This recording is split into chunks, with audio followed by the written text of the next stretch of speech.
घराकडे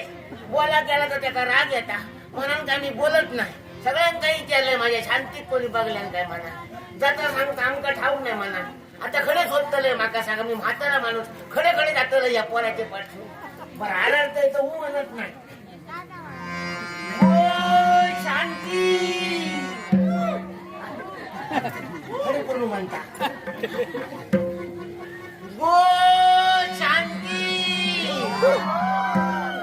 एका फटकेचा वाईट जाऊन दे काय सांगता माका कितींदा सांगलं एका यार घराकडे माका भीती वाटता या पोर नाही गेला तर समाजला ना म्हणतात त्या खोटानं घरात 100 हत्ती पोसू बरे पण या 4 माणूस पोसू बरा नाही असं माका वाटतं समाजला ना लोक